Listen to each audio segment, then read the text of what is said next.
Hopefully, we will go live in a few seconds.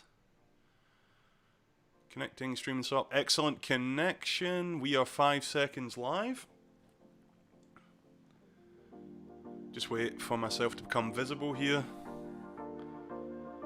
Excellent. Right, so we are live. Here we are. We're back. Come on.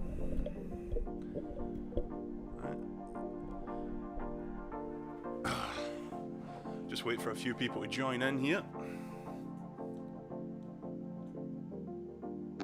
Excellent. Right, well, Ben, we've got a little preview just now, brother. Is everything all good? Should we just... Can you hear me? Can you hear me? Yeah, I can hear you, bro.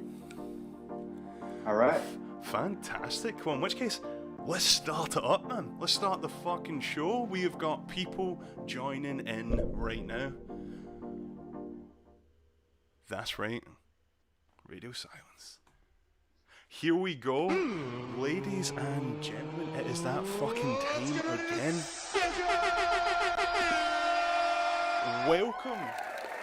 Welcome to 105 The Succ with your boy Memorex Memories. It is that time again, but we've got a fucking cool show for you tonight because we actually have a live interview with the one, the only Hotel Pools.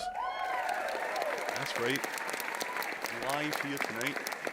But obviously before we get into that, I just want to take a little bit of time to give a shout out to this episode's sponsor. We know them all too well. I'm currently wearing them. You can see them in this side. Yep. That bottom hand corner. It is Hard Dive. Find the will. It's Hard Dive, baby. No, in all seriousness, I know I plug these guys a lot, but my man actually has COVID at the moment. This is his source of income. He's fucked. He's laid up in the house, man, and he could really use your support. That side, he makes comfortable clothing that fit even the thickest of boys. Hard Dive. Find the will.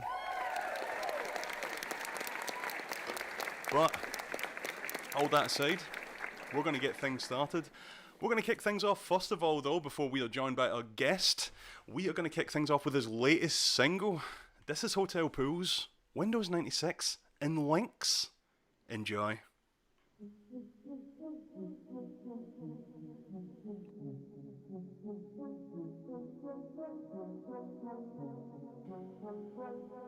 We'll just let people filter in.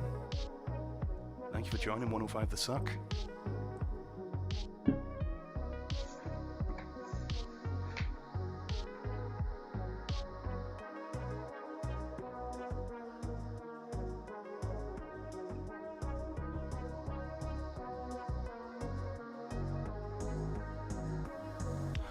Just want to highlight as well, guys, this is the first time we've actually done anything like this. So we're going to have a little video. We're going to have a little video chat. We're going to have a little audio chat. We've got a lot of audio levels running on, and this shit is pretty jury-rigged, if I'm being honest, man. This is pretty DIY.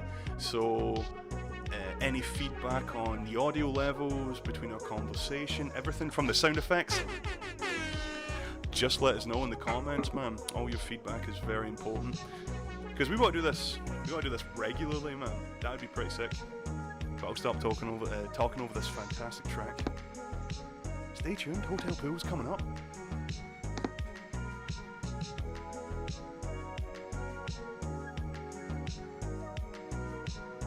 Thanks, Odin. That's really appreciated, man.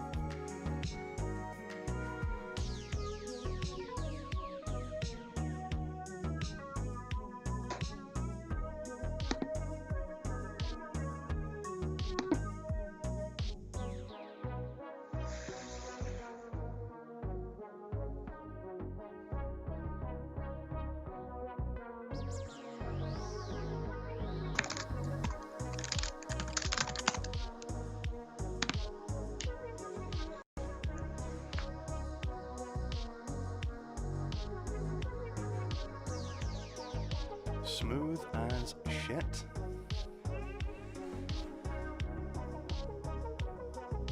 What a tag team, man.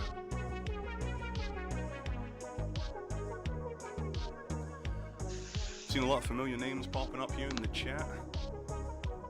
lot of new names as well, which is cool. But stay tuned.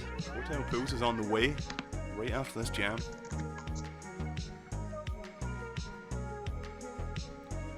Hotel Pools is in the chat. Show him some love.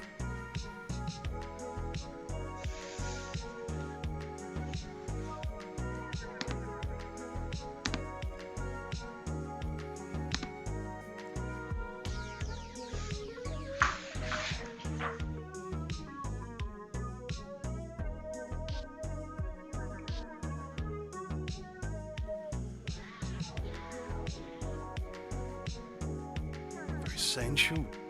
Tiger Barracuda-esque sound effect there, man. Essential. Hot.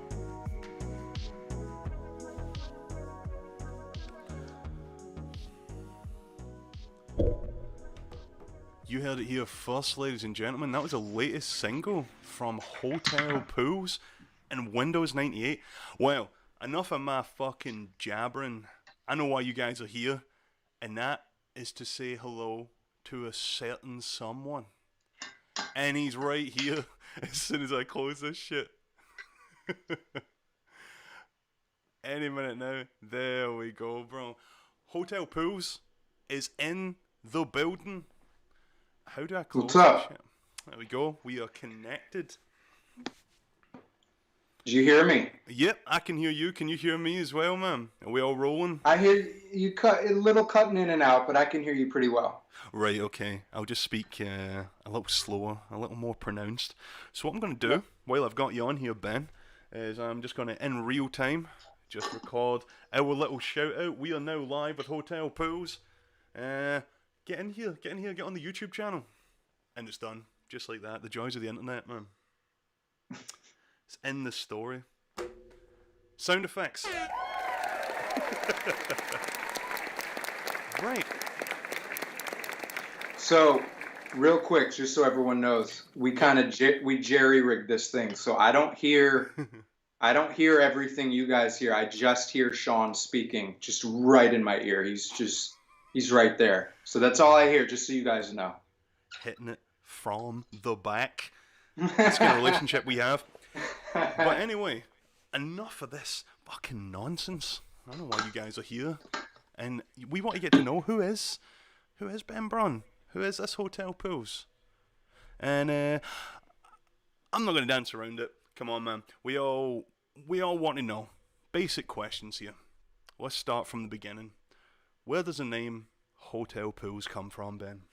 Where did it originate? So it's really not a very interesting story. When I started Hotel Pools, I was trying to just like not think about anything, not overthink it, just kind of like go with my first instinct. So I was following this singer named Chelsea Jade. She's like I think she's from Australia or New Zealand. She's like a really cool kind of pop, electro pop singer. And she had an Instagram story series where she would go in different hotel pools and take a picture of herself in the pool. So it's literally, I was on her page. I was like, oh, Hotel Pools. Google that. Nothing. Fuck it. Done. So, well, man, that's one way to do it, man. Fuck it. Yeah. So I didn't really think about it. Oh, shit. Sorry, man. Don't mean to talk over you. I think we've just got like a slight delay. But, no so worries. was it that general sort of aesthetic? Just the fact you got some babe in a pool. Do you think that matched up? Like, is that what it was? It wasn't even really, I mean, I love her music, but it wasn't even really necessarily her images. It was the name. And I was like, has anyone used that? You know, because that's always the first, you know, in today's kind of music scene, it's like every name is taken already. So when I went and Googled it and I went on Spotify and I didn't see anything and I was like, that's it. So it fit the vibe I wanted in my mind. Oh, shit. At that point, I had barely even written any music, so I kind of just fit, you know. Sorry, man. I think we broke up a little bit there, but I can hear you again. So I apologise if we're having any technical difficulties on everyone's end here. As I said, this is just kind of thrown together. We wanted to bring you the most optimum experience. We couldn't go for Instagram, man. We wanted to go up market, so please bear with us through any of these teething pains. It's all for the greater good in mind. But one of the things that I wanted to highlight there, just because You we were hear me? talking about the inception of your name, Ben, and oh, can you hear me? Yeah. Yeah. Yeah, all good, right, cool. Just because we were talking about the Okay. inception of your name, one of the things that I know that quite a few of the people in here might not know is that Hotel Pools is not your first musical venture, is it? Tell us about Macintosh Braun. Macintosh Braun was a kind of electro pop group. It wasn't a group. It was me and my friend Ian, and we wrote a bunch of electronic music in a studio apartment we were sharing, and eventually got a record deal. Got other stuff happened, and it was kind of like my taste of the music business, which I was not a fan of. So coming out of that, hotel pools was something that I just wanted to make sure I owned it and it was all me and I controlled my destiny. I was sick of letting other people kind of control my destiny. So I was Yeah, like, man. I'm gonna take control of it, and once all that stuff fizzled, I kind of had a different view on how I wanted to kind of make my mark. You know what I mean? Yeah, man. No, I certainly, I hear you there because I know, speaking personally, uh, I've often found it a lot easier to work on my own than with other people. It's certainly Yeah. not that I don't like working with others, but I just feel that matches my sort of creative drive, flow. I'm not kind of concerned about being overly bossy or doing more than I'm supposed to. All these things, so I do understand that, man, Yeah, and also the and freedom and that comes with it, as you just said. yeah, and for me, I mean, I love collaborating with other creative people. I Mm. like other musicians and producers. I usually have an amazing experience with that. But I was left bitter by the industry, the people that are behind like the music, not the musicians, but the Yeah, business and all that bullshit. I just shunned part of that. So, coming into this, I think I view things a little bit differently than guys that are just getting started because I've kind of been through all that stuff. mm. And so when people ask me, what should I do about, because I'll get guys. I'm almost like the daddy of the genre. Like people will ask me questions like, what do I do if someone sends me a licensing opportunity? How do I do this? Or what do I do? Da, I da, was da. literally And just I about just to try say to tell that. people, I try to tell people just own your work. Like, don't give away your writing share, your publishing share. Don't, I truly believe that the artist needs to be in control because once you lose control of that, that's all you have. Then you have nothing. So that's what I tell people. Just you know, write the songs and then don't give them up because I've learned that lesson. You know what I mean? Yeah, man. I mean, fucking, you said it first. I know myself, Tom, God knows how many others. As soon as we have any kind of industry advice, well, need any kind of industry advice, it's straight to Ben, man. Like he's like a fountain of fucking knowledge there, man. But it is quite interesting that you mentioned that. Um, I mean, seeing today's landscape, especially with I don't know, the fact that there's really not much that a label can do for you that an independent artist can't do themselves with a lot of grind, a lot of stuff like that, man. Like, Yeah, I mean, I think sometimes we as just coming up in this kind of like landscape, we've been made to believe that it's supposed to go a certain way, but that's really not true. Like people think you got to get a record deal and then da da da, but that's just what they want you to think because they want to control your music. And when you sign those deals, those are 360 deals. They get a piece of everything you do, and mm, usually it's forever.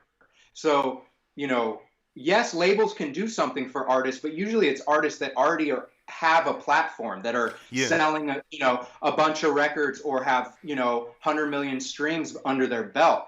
Labels don't want to break new artists because there's no Mm. money in that. So um, I just I look out for the artist first. I don't give a fuck about a label or a marketing company, or I give a fuck about Stratford Court because that's Andrew. That's different. Straight up. I'm talking about major labels that are multi-million dollar corporations. You know what I mean? Mm. When you team up with someone like Andrew, that's a dude that cares about what he's doing. He loves the 100%. artist, and he puts everything into it. And he's also an artist himself, so he fully understands. You know what I Yeah, mean? man.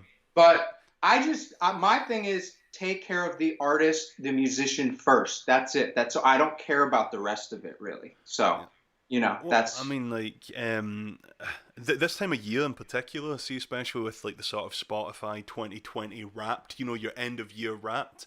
As lame as that might sound, that is something that I typically look forward to. I love seeing my numbers, seeing the progress, seeing this, but it seems to be roughly around the same time every year when all these numbers are posted, the 2020 Wrap comes out, you'll always get these salty people that just seem to want to come out the woodwork and it'll be like, Spotify's stealing royalties from artists.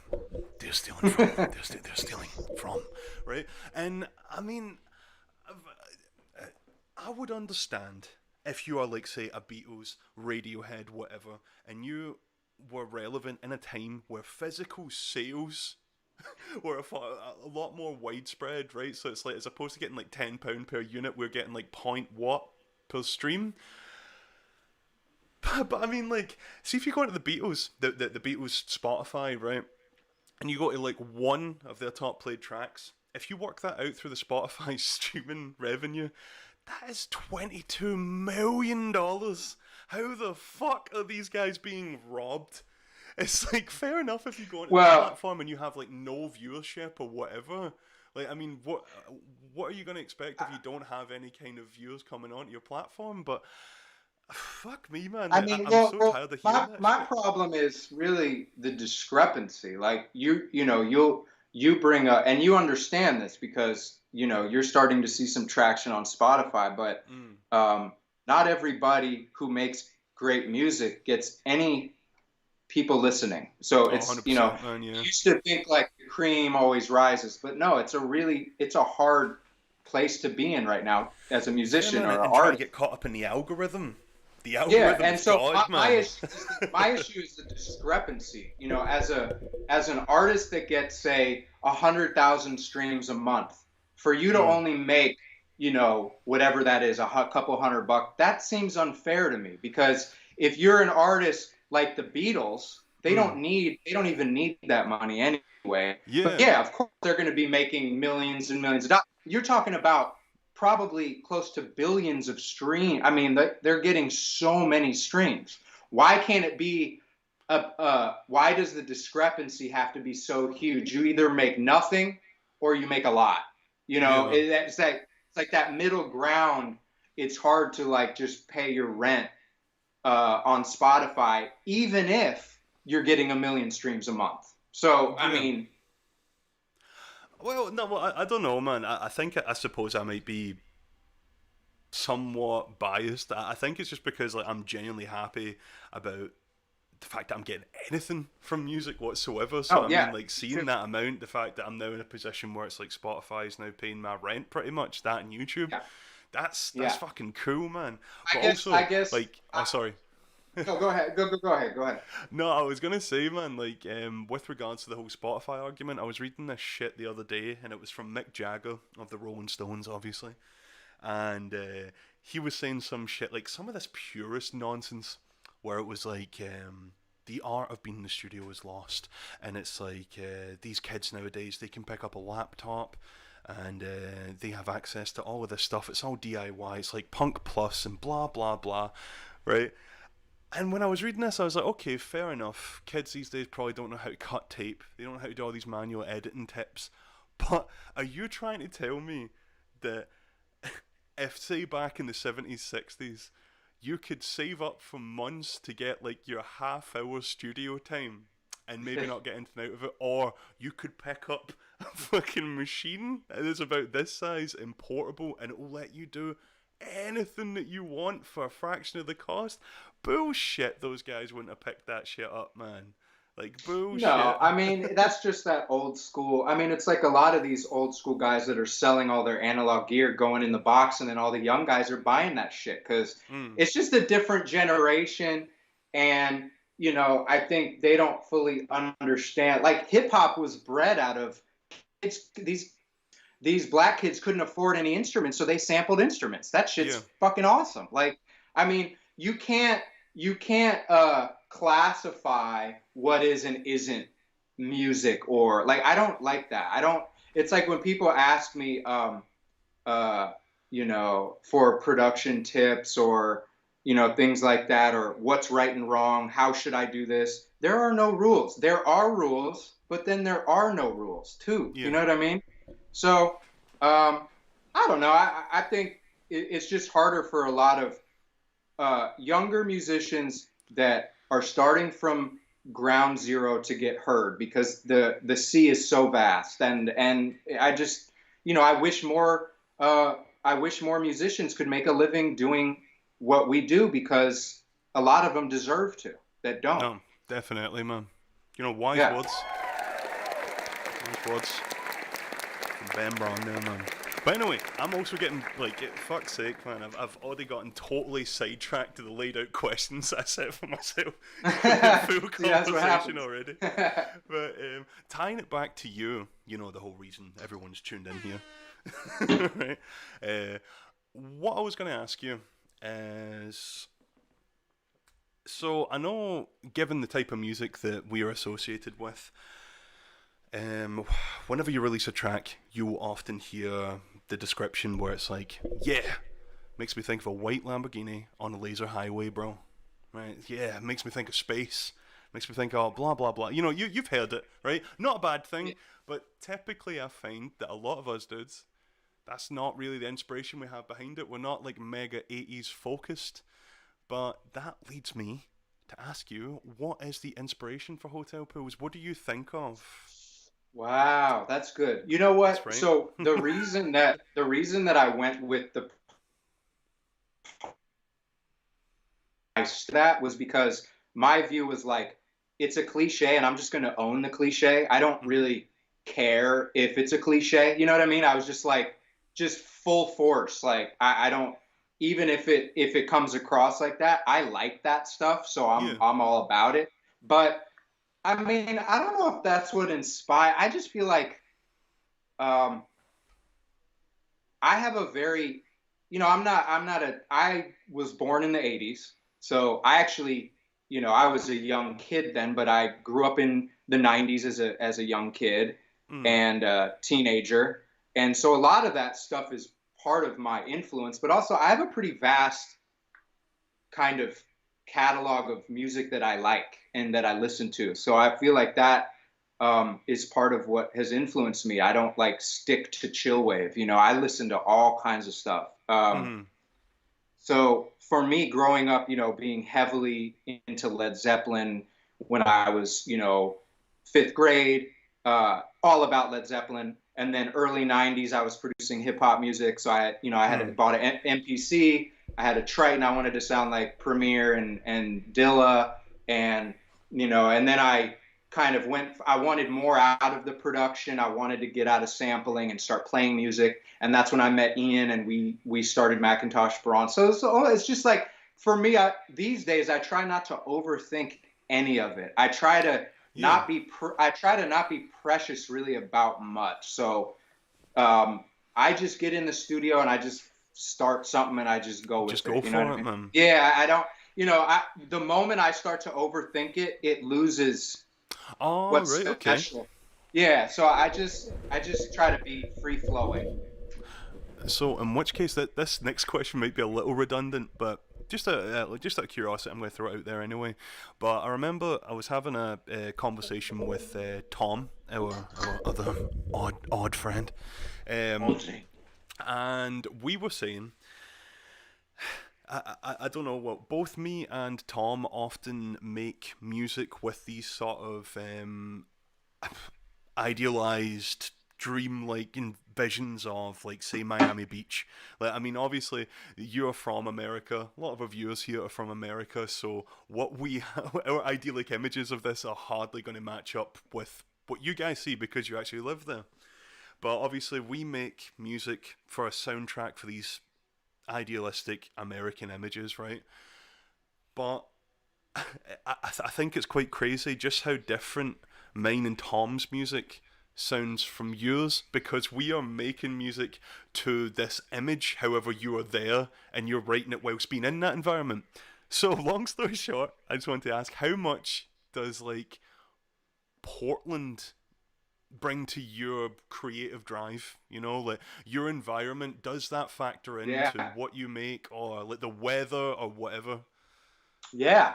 I mean, well, I've been in Portland since I was about 10 years old. I'm originally from New York, so Nice. I've been here most of my life. I'm an Oregonian. I mean, I love this city. Um, I think Portland has influenced my sound in that it has that ethereal, verbed out, stoner sound, and that's Hmm. kind of what I am, and that's what I encompass, and that's what I'm into. So, I mean, if I was living in Miami Beach, would my stuff sound a little different? Maybe. But like, Hmm. because I'm also daydreaming just like you. I mean, you're in, oh, fuck. I thought in my head, I'm thinking you're in Australia. You're not in Australia. So, because in Portland, we don't have palm trees. We don't, it's beautiful here, but I'm Hmm. also kind of imagining, other scenes in my mind, or going back to Yeah. my grandma lived in West Palm Beach, Florida. So when I was a kid, I used to fly out there, and West Palm Beach has that little, not Miami, but it's got that Florida like scene. You know what I Yeah. mean? Like, so when I was writing Pacific, that EP, I was really just trying to remember those kind of moments from when I was a kid, or what I might envision it being now. Um, so I mean, I think we all try to escape a little bit when we're writing, because that's Hmm. art. It's like, I don't, that's like my shrink. This is what I do to, like, Yeah, man, I feel that. so yeah. Fucking well. Uh, Shit. What was I going to say there? I totally lost my train of thought. Yeah, actually, sorry. There we go. Back. I'm back. I'm back in the room. Sound effects. So you actually just mentioned something there that's quite interesting, because one of the things I feel that I get messages a lot about are just like, I don't know, like, much like yourself, you probably get lots of messages asking for tips or production tips, or how did you make this sound, or how did blah blah blah. You know, the list is endless. But I Yeah. think one of the things that's never really touched on that I think would be interesting to hear from yourself is, how do you prepare yourself? Like, how do I word this? It's more your creative drive. So if you're getting yourself ready to pop in that studio and write some fucking sick beats, do you have some kind of routine? Like, I'm not sure what it's called. Like, your workflow. You know, that Yeah. way your studio's laid out a certain way. You need to have certain things, like, before you're sitting down. You're like, Um, right, I'm here for a session. Man,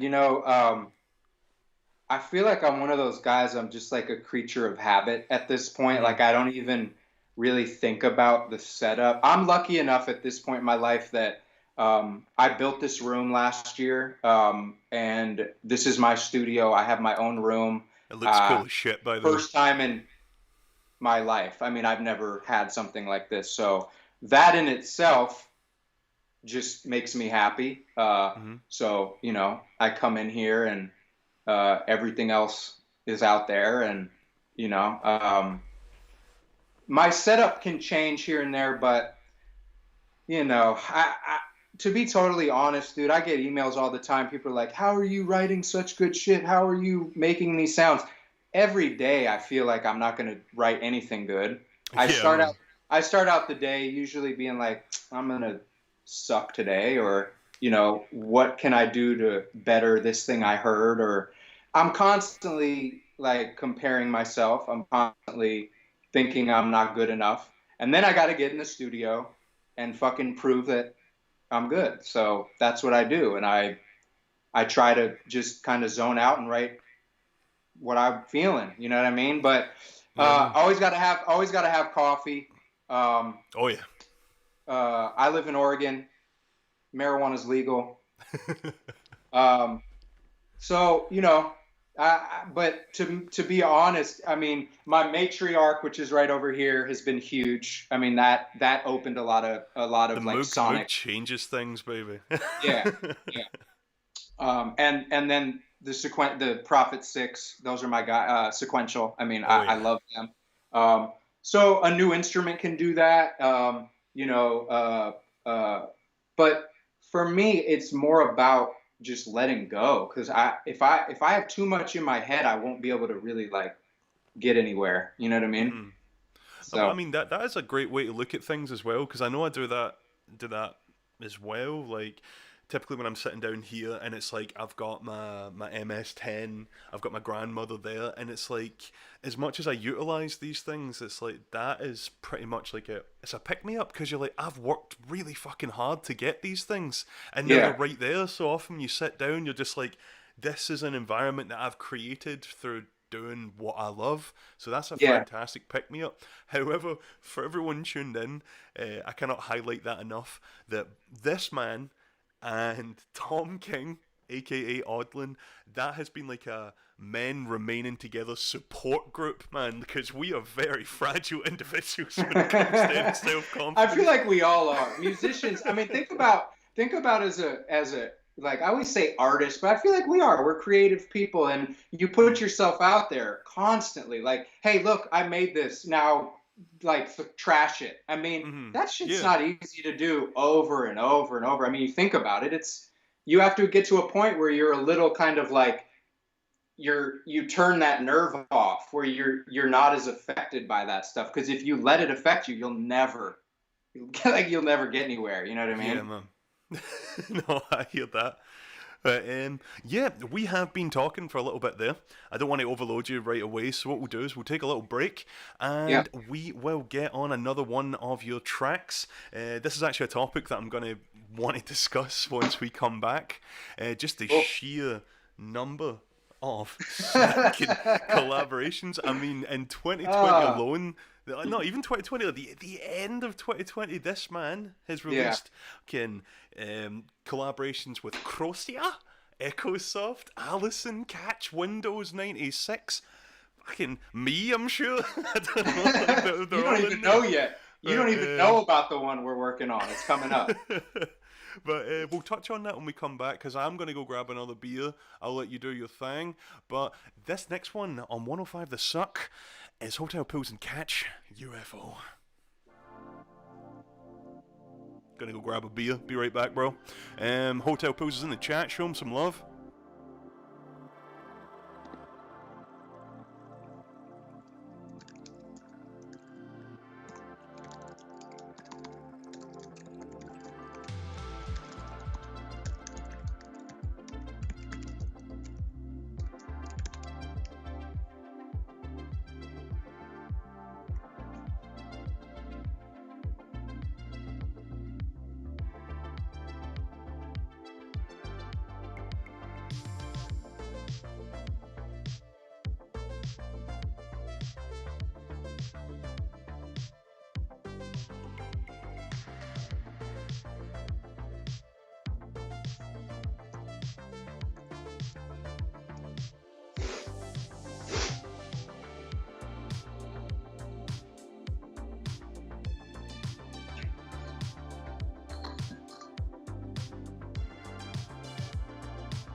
Memorex is back in the building, baby.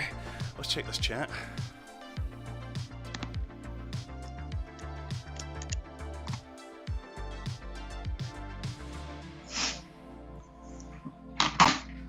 I think I'm running on a little bit of a delay, but it's nice to see so many familiar names in the chat, so much interaction.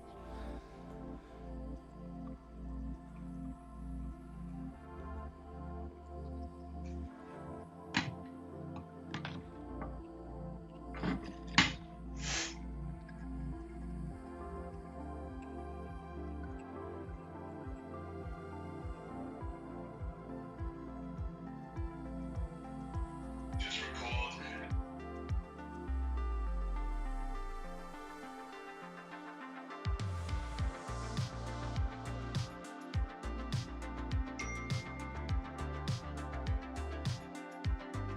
Shit is so fucking smooth, man.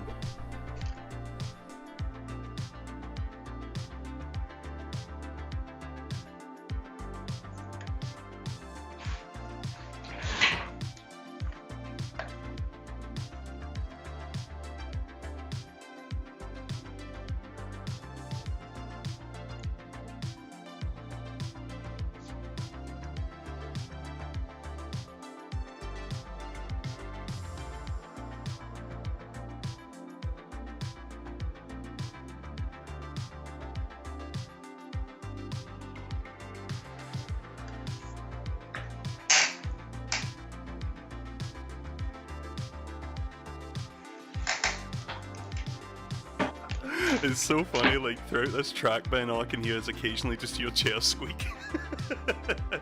Sorry. It's like, boom, boom, boom, dip.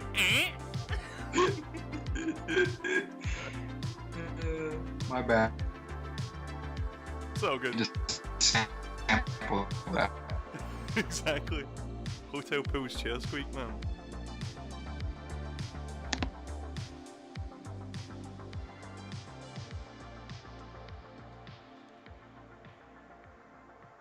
Hotel Pools and Catch. That was UFO. Hopefully if my laptop catches up.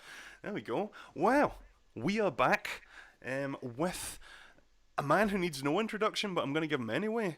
This man is known for such singles as Eclipse, Coast, and Parallel. It is the unparalleled Ben Braun.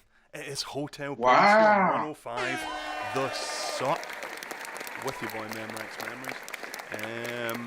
If you guys are just tuning in, as I said, Hotel Pools is here, but we need to give another shout out to my boy Hard Dive. He's currently laid up in bed with COVID-19. Oh, It's a damn shame, but damn. he's on the mend, and that started as soon as he put on a Hard Dive t-shirt. That's it. That's going to be the vaccine. It's Hard Dive.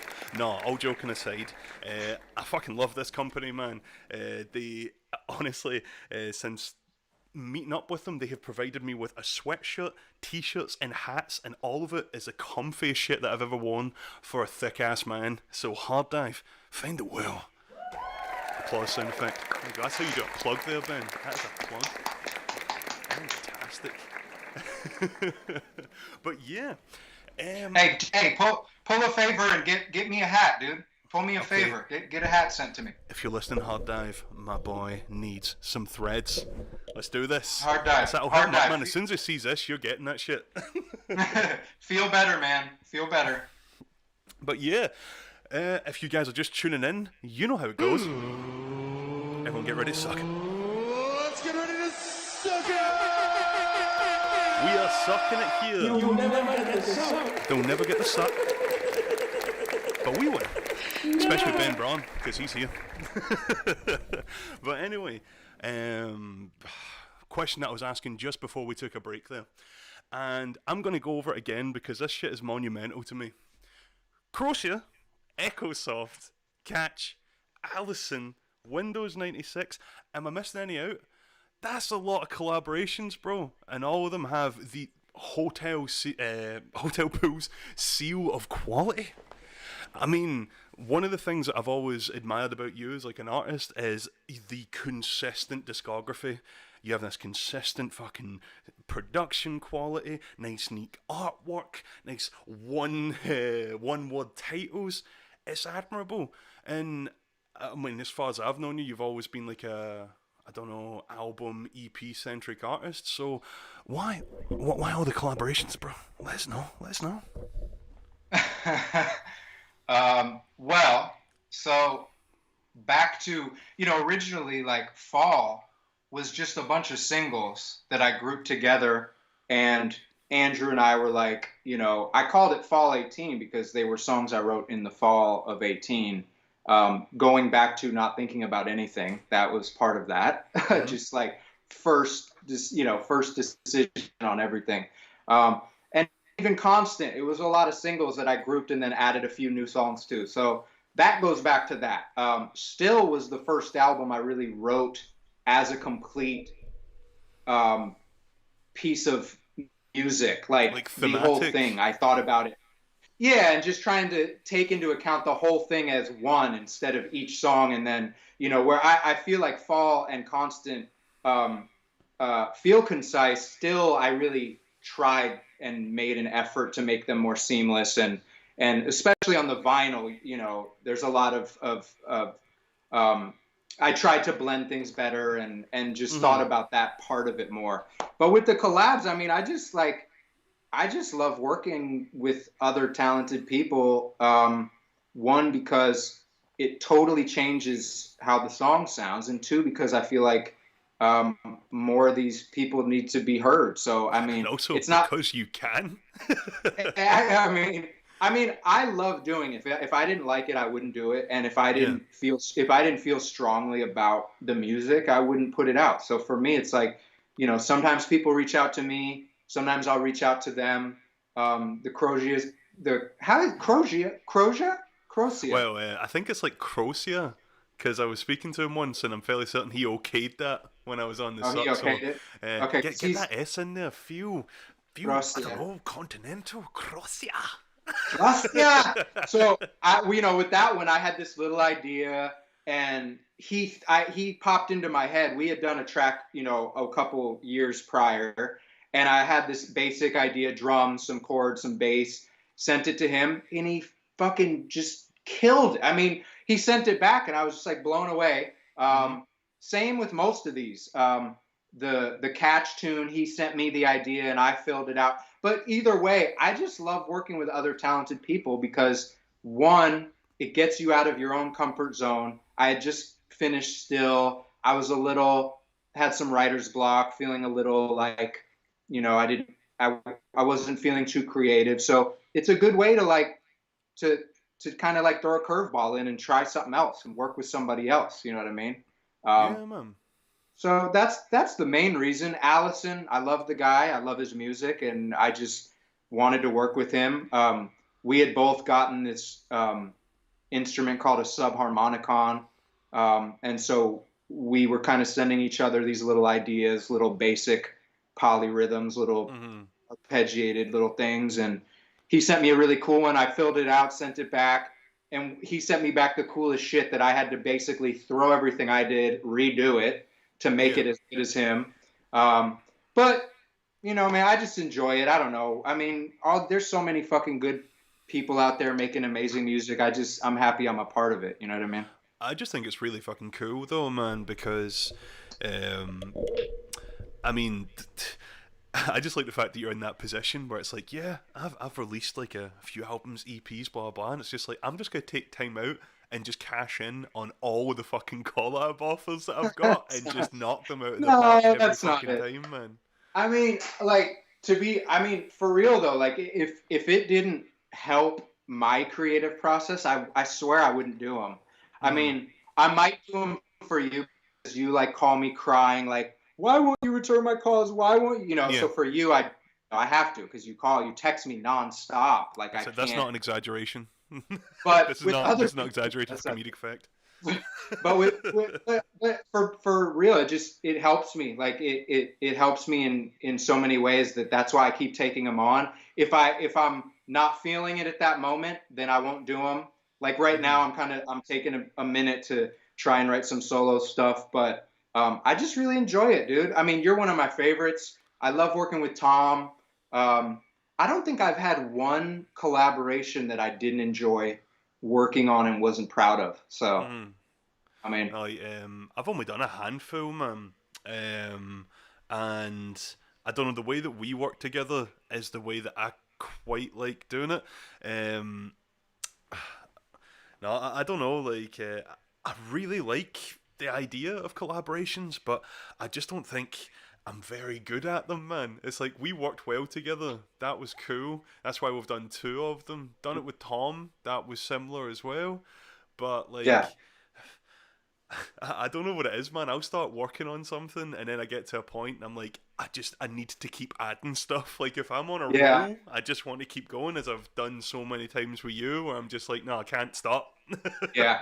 No, you're funny. And you'll be like, wait, I got one more part I gotta send Yep. before I send it. Hmm. But no, I think you're actually really great to collaborate with.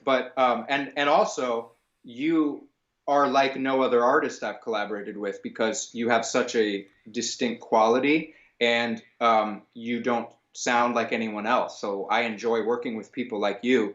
But I also grew up in a very collaborative writing environment. Like Hmm. this isn't. My dad was a drummer. Still, I mean, my dad played drums in Hall and Oates for like 20 years. That's Um, fucking baller. so, What? you know, I did you not know that? Did No, you not I know? think this is a topic we need to hear about now. You want to go Oh, back okay. and go Yeah, I back and mean, talk I about grew that? up. I grew up on tour buses. My dad would, they'd be playing some big show, and he'd put me out behind him on the drum kit with some headphones. I'd just be sitting there like during a show. Um, so not only have I seen the musician side, but I've seen the other side too, like the crew and the fucking just all aspects of this. And so I just feel like I have kind of a different perspective than a lot of other people that maybe only come from like a studio environment. You know what I mean? I've toured, I've done all that. So I kind of can see it from a few different angles. Does that make sense? Yeah, man. No, totally. But that's crazy, man. I had no idea. Well, that was my dad. I mean, as a young kid, my dad was the one who always said, my dad is a huge influence on me, the best musician I know, so good, and spent 20 years in that band and really wasn't shown much loyalty towards the end, really didn't end well. And he was never fully taken care of because he was a live player. He didn't write Yeah. the music. So as a young kid, he always said to me, write the shit, own it, because that's how you're going to be taken care of. Musicians get screwed all the time, man, all the time. So, I mean, I love what I do and that's why I do it. But he was always in my ear, like, trying to get me to be that producer studio guy instead Yeah. of the path that he went down. See, But like that's like the total opposite. Like I remember growing up, I don't know, when I was a kid, I was firmly under the impression that it was like, if you want to be a musician, this is once again, this is just because of my environment, because of my surroundings, but I was firmly under the impression where it was like, if you're going to be a musician, you've got to be able to shred on the fucking guitar, you've got to be able to play acoustic guitar, because the only real kind of exposure I had to actual musicians as opposed to the ones on television were my next door neighbours who could play the shit out of guitars and my big cousin who was pretty good on guitar. So, I mean, I at a very young age picked up a guitar. As like a lot of people, I didn't master it instantly, so I just threw it away. I was not I was not yeah, fucking Eddie Van Halen immediately, so I was like, throw this shit away, and just kind of gave up on music altogether. I had no idea that music could be constructed using machines and multiple keyboards and tracking and recording and tapes and shit. I had no idea that was. I mean, I had no idea how any of it was done. But I mean, growing up between both my parents, I was given this huge and eclectic, I don't know, collection of music to listen to. So, like, I don't know, the electronic side of it, I would definitely say came more from my dad. And I was brought up listening to, like, sort of old trance, drum and bass, or early 2000s chill out, as it was called, probably a fucking the main predecessor to what we do now. But honestly, I'll never forget that day when I found out, like, just how Boards of Canada make music. It's like they're not fucking crazy guitar players or this and that. It's like, no, you can sequence this shit. I was like, yes, that's what I yeah, want to do, man. yeah. No, I mean, I grew up in the same. My dad was a musician. My grandfather was a upright bass player, so I felt like I needed to master an instrument, and I took guitar and got all the chords down that I could play easily, and then wasn't into it. Took some piano lessons, but I really was that guy that just wanted to get my hands on the machinery. Like when I got an MPC, and I just learned how to use it. Like I fucking love an MPC, man. yeah, I had an MPC 60 that was my dad's that he gave me, and then I had an MPC 3000, which was the reissue that Roger Lynn was a part of. Yeah. I think in the 90s. But between that and my Triton, I just thought that was how you made music. You sample it, you have a little bit amount of sampling time to work with, and you just do, the Triton touchscreen was like my first multi-tracking. Besides, I used to use Cakewalk back in the day too, but but no, I mean, a Mixcraft 5 demo kind of guy. Oh shit, yeah. I mean, I even had those early like Reason. When I met Ian, who was Macintosh Braun, he was using a cracked version of like Reason 2 or something. And that's when I got into Reason. Shout out to Reason 2. Man, without that program, I would not be writing music. I mean, I swear. It so helped me bust through writer's block. It helped me understand the way things are patched. It's just such a great program. Any starting producer or anyone out there that wants to make music, Reason looks like it's a lot and can look overwhelming, but it really is an amazing program to use. So to everyone listening, ignore what Hotel Pills just said and get FL Studio.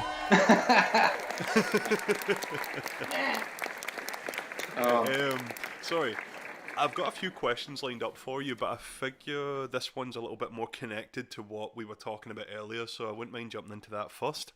But I just wanted to hear from you, and I'm sure this is something that the people listening would be interested in, is, well, number one, how did you first become involved with Electronic Gems, but also how important was Electronic Gems to Hotel Pools as a whole? So Electronic Gems I found maybe a couple months before. Sorry, you hear my phone go off. No, it's fine. Sorry to interrupt anyway. I would just like to say I'm sure everyone here is familiar with it, but for those unaware, Electronic Gems is a YouTube channel that is pretty much like the launching pad for most of the people that are involved in our circle. But yeah, sorry, Ben. Yeah, and it's run by a guy named Dan, who's just like the most legend. Awesome, curator. I mean, he's just a great guy. But anyway, I found Electronic Gems. I'm pretty sure I may have stumbled on it like a couple years before, or like a year before I started Hotel Pools randomly. But when I really remember finding it was Delora Slow Drip, and I listened to that. Delora is my fucking dude too. I love that guy. But Slow Drip was provocative man in the chill synth game. Yeah, he's a superstar. That guy's stories on Instagram have me in fucking tears every time, man. And talk about talented. The dude is serious. Oh yeah, man. I mean, he is serious. There was this point when Delora was just doing these, I don't know if he's like a long distance driver or what the fuck, man, but he would be just doing these long distance drives, and he would just have with these like sort of improvised fucking monologues. And I used to live for those things, man. That dude is one of the funniest people ever. Yeah, he's great. And he was hugely influential for me when I was starting. I actually have a pretty funny story. When I was writing Coast, which was the first Hotel Pools track, I Instagram messaged him because I'm a fucking drum fanatic. Like snare drums, kick drums, I collect them. I'm all about them. My dad's a drummer. I love drums. Yeah. I was like, dude, can you send me that snare drum from Slow Drip? And he was like, yeah, I got you, no problem. And then he never sent it. So a couple months ago, that sounds like something I would do, man. So a couple months ago, I wrote him. I was like, remember that? And he was like, oh shit, my bad. So in his new drum pack, he named a snare drum after me, and that's that snare drum. So that's cute, man. Applause sound effect for that. Yeah, but anyway, I found Slow Drip, I found Voyage Paradise. I think there might have been like an Emil Rotmeyer track in there. And I was like, I had just come out of actually putting out a solo record that didn't really do anything. No one really cared.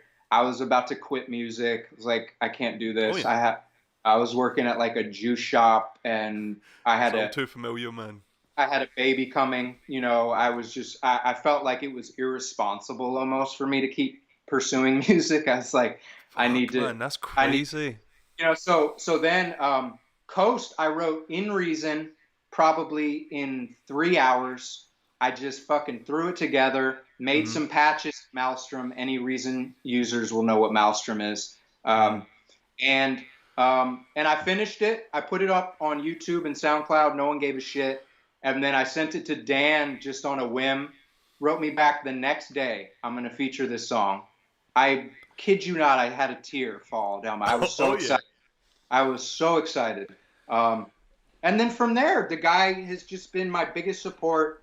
Without Electronic Gems, 90% of you would not even know I exist. So Mm. I mean, I owe Dan a lot. I mean, he's helped so many of us gain an audience and puts our music in front of people that actually care and want to listen. And Definitely, man. he's No, so like important. that's fucking crazy, man. Like holy shit, I had no idea. Like you basically found out you had a kid on the way. Wow, like before this, Jesus, man, like that's Dude, even more fucking admirable, mate.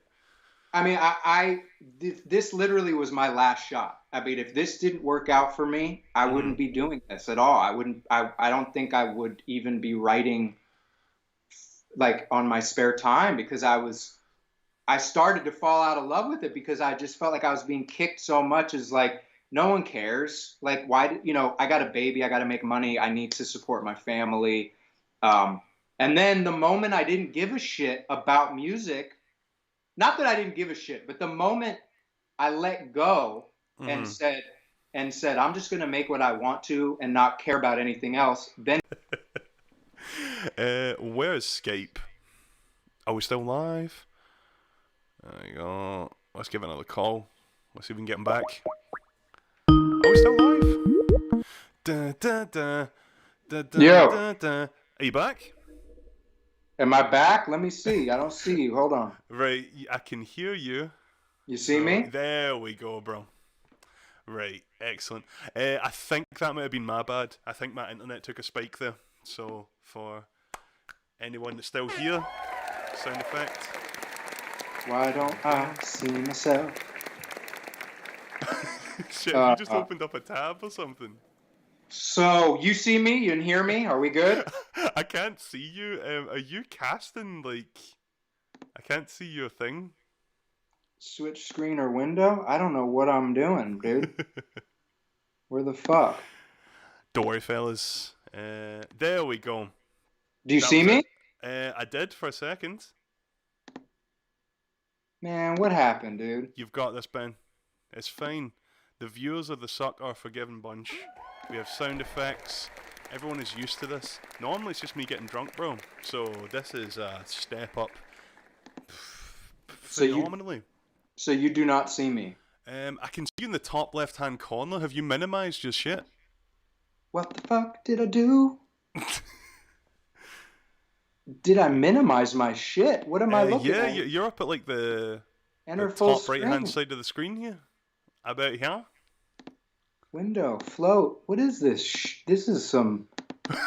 What is I going don't on? know what. I don't know what they did to me over here, man. They messed me up.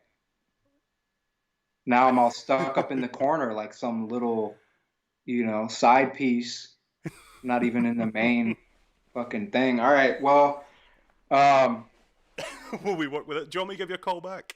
call me back. Is everyone seeing this? This is awesome. I love. Yeah, everyone has seen it, but that is the DIY level of the No, I Succ. know. This is real. We don't. This is it, man. We're not polished. All right, call me back.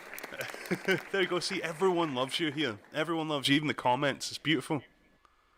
I'm gonna give you a call back. Da, da, da. Da, da, da, da. Let me tell you something. Whoever wrote that fucking Skype call jingle, that shit's fire. That shit is. That's where you want to be. Man, You back? this stupid Full screen. thing. You're screen?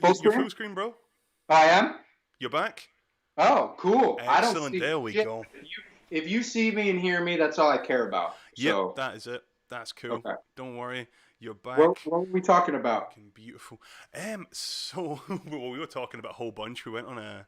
It was more your involvement with Electronic Gems and the importance of Electronic Gems. But we'd covered a good bit on that, and I do think it's fucking crazy though.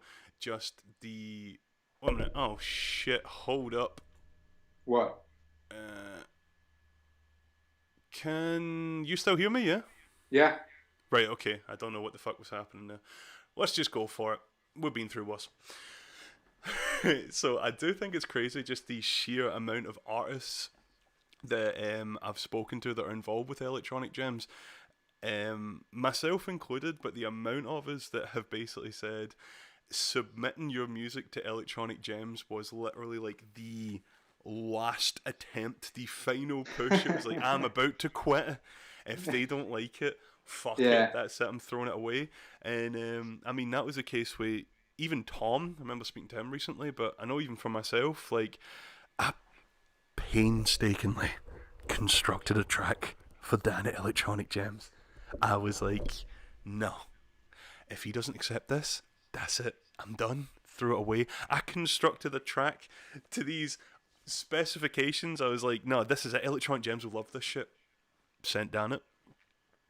We don't like it. And just at the point I was like, oh my god, I am shit. He looked through my SoundCloud and he was like, oh, but what's this track called? It's Very Sunny. We'll use that. You're like, oh, okay, you mean that track that I made for myself, that basically just from me to hear. And you're like, Yeah. and that's it, man. It's fucking crazy. And that's kind of, in a nutshell, like my entire career. It was like, if you try to do something and not it's not real, but you're almost like writing for a purpose that isn't really the purpose it should be. You know what I mean? And then those things, people can tell it's contrived, or maybe it just doesn't connect. And then that thing you really wrote for yourself is what connects. You know what I mean? It's just kind of Yeah. It ties into what I've been saying, basically.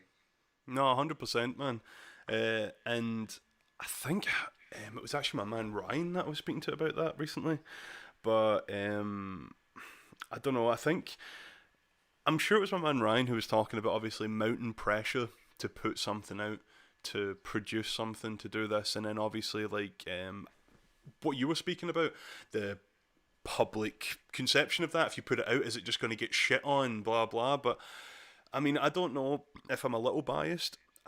Maybe you can put some insight into this, but I do feel that after a while of doing it, you kind of build up a little bit of thicker skin, and eventually it's just like, no, I'm happy with this, I'm putting it out, and I don't know, it feels like you know your own working schedule. I mean, part of being a producer is like you're your own boss. It's your responsibility. Get your fucking ass in the studio. You're working to this point. You're doing this. You're managing your whole workflow. I had a point now, but I've totally blanked on it. I mean, yeah, don't know. Yeah. Are you getting stoned, or are you just drinking? Oh, I'm on like my fourth beer at this point, so it is starting to kick in, but don't worry. I will go back to an actual question that I had there. And that is, I can get some interactivity at the chat's request, if that's what you're looking for. Yeah. But, I can't see the chat because I'm. Oh, don't worry. It was more if the chat want to see it, I can pop it up in a window on screen. But I just wanted to ask, did you read the new Retro Wave article on the, what is it, a booming micro genre named chill synth? I did see that article. I thought it was awesome. And I also, just to talk about myself a little bit more, I mean, I missed a write-up on Still that they did when that came out. And so I'm very thankful. I saw that shit. Yeah, that was great. And I feel like they understood the record, so that was cool. But no, I mean, dude, I remember when that Discord started. I'm not on there anymore. No. I just felt like an old man on there. But I remember when the Discord started, and Four Hill, Admo, there were a few guys. Four Hill invited me. There was literally no one on there. And back at that point, it was just artists chatting, and we were just trying to figure out how to get our shit out there. And then I remember Four Hill and Allison and maybe with someone else, and I was involved in Eagle and stuff, had the idea to do a playlist, which Four Hill started. and the playlist blew up immediately. And I remember at that point, we felt like little kids. It was like, holy shit, there's 40 people on Spotify listening right now, you know. So I remember that feel was amazing, and to see all these people coming up. I mean, you look at Allison's got, you know, 250,000 listeners, and you know, all these guys that, and all these guys that, you know, we really kind of quote unquote started together in a sense, and it's really cool to see how it's like blossomed. It's quite awesome, and that it's all artist generated. There's no big machine involved. It's just it's just us doing it. That's what I love the most. Yeah, man, it was purely like I don't know, what's it called, supply and demand. People were looking for this type of music, and it just so happened to be that a bunch of people showed up that started making it at the same time, which is quite cool. The one thing, it may come across a little bit controversial, it may seem a little bit salty, but I do want to emphasize that is not the case. This is it may sound slightly contentious when I'm saying it, but let me explain. The one thing that I didn't like about the article, I thought it was really solid. It was also really cool to hear interviews from like Eyewitness, Midwest, and our boy at Stratford. Oh yeah, Andrew. Yeah, that was really cool. Yep. But the one thing that I did not fully get on board with was the whole I mean, it was an important track. Not one person in this chat, I'm sure you will say the same, right? But the emphasis on resonance by Home, I found a little bit jarring, right? I mean, it was definitely an influence, but it was more the way it was written that kind of came across in a way where it was just like we were all Home clones, which I thought was a little bit shit. Yeah, I mean, because I never wanted to be Home. I wanted to be Boards of Canada, if anything. Like, I wanted to be Flying Lotus. I wanted to be all these things. I mean, Home kind of put up this, I don't know, foundation where it felt like you had the ability to blend all these genres in a style that was, I don't know, digestible for people that want this type of electronic music. But yeah, I don't know, man. I hated seeing that, like, see Home clones. I was just kind of like, fuck you, man. I think though, I think it's not even their fault, because that song is just almost taken a light. It goes along with everything else related to that song. Everyone kind of overplay. It's an amazing track. He did just like what I was saying I like to do, which is he didn't give a shit. I remember reading, like, he wasn't even going to put it on the album, and he was like, oh, this is kind of cool, and so it's kind of taken a life of its own, and some of these people may jump on that, you know, but for me, it was definitely an influence, but it wasn't my main influence. I mean, you know, I think he's great, though. I think he's written some seriously good songs. So. Definitely, man. Well, there you go. I think you worded it better than I could there, but I mean, there was part of that was just a little bit like, I mean, of course it was an influence, but certainly not my main influence. I think people lean on, it's easy to lean on that song because it's so leaned on everywhere that it's just probably easy to just draw a comparison and then push that, you know? Yeah. But I mean, like, I have been no stranger in saying this, especially on the Discord in the early day, especially in, like, any time that I'm on the Succ, man. But my God, it got grating after a while. Thankfully, it's died down. But it was like, you could fucking make some Colombian deathcore, put it onto a mini disc, record that mini disc onto a tape, put it in a truck full of bees, and then throw it off a cliff, and there would still be some guy that would be like, hey, man, do you hear those resonance vibes? You're like, no, no. Yeah, there's no but resonance vibes, man. That's but you know what, dude? That's like good for him that he wrote something that people connected to that insanely. Yeah, and at the same point, it's like that kind of exists in all genres. Like, oh, well, that sounds like Radiohead. You know, it's like, I'm sure if you asked Home, he'd be like, that doesn't sound like fuck. You know, I mean. Yeah, 100%. But. As I said, I don't mean it to come across as salty, but it was just like after a while, you're like, man, I'm really trying to be sort of individual, give you guys something fresh. And I understand, like, believe me, the end of the day, I understand that is mostly just fans basically trying to. That's a compliment in their eyes, really. Where it's Yeah, like and this it's gave so me the same. connected. They've Yeah, connected so deeply with it, so many people that they want to tie a link to it. You know what I mean? And I exactly, man. honestly, I see those all the time. It doesn't bother me. It used to, The- but not it so used to much bother me anymore. a little. The ones that I mean, I still get butthurt when someone says I don't like your song or this shit sucks. I Yeah, mean, man. it could be a troll too, and I still get affected by it. I mean, we're. I have dedicated trolls now, man, Oh, and me I too. love it. I love it. It's Yeah, fantastic, man. me too. uh, uh, while we're on this sort of controversial topic, I have another one for. I have another one for you, rather, and it's once again to do with the article. I want to hear it from you, Ben. What what is your opinion on the term chill synth? Oh shit. Because I have I don't know. I had a strong view on this, and then I done a bit of thinking, and I'm kind of what is it? Is it ambivalent? I'm not really sure is that the word, but I Yeah. mean the reason that I got kind of so hung up on this was, well, first of all, I didn't really like the I didn't really like the term. I didn't really like the term chill synth, but Yeah. then I compared it to people like, say, Aphex Twin, Square Pusher, Boards of Canada, these types of guys who were classified in this subgenre known as IDM. For those of you not in the know, IDM is intelligent dance music. Oh, fucking Everyone who shit. is involved, everyone who is labelled as IDM or intelligent dance music, they hate that title because it infers that other types of music are not intelligent, so it's just dumb. But then that kind of got me thinking, there's a whole bunch of genres that people got involved in that they are really not fans of, or not that they're not fans of, but the title in itself. But I'm personally not a fan of chill synth. I think it Yeah. sounds like something some full woke jock came up to, man, after a draw of a fucking blunt. Yeah. I'm my opinion on it is I respect what the meaning is behind, like what I Yeah, explained earlier, starting that Discord, like creating classification.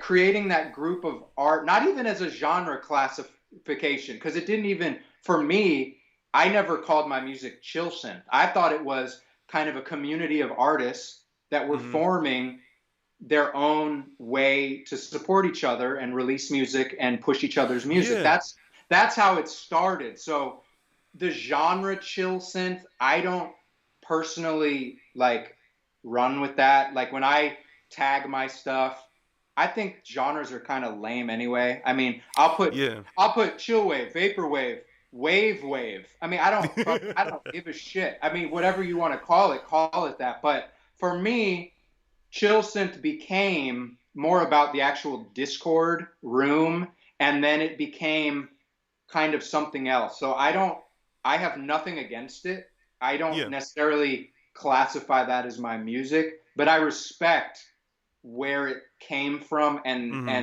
that these artists were able to kind of create this little um, kind of like their own little circle where we could support each A other and help each niche. other. Yeah, man. Yeah, like I'm trying to find the word, but I'm not A fine. community. A A community, community. Ben. Uh, yeah, But community.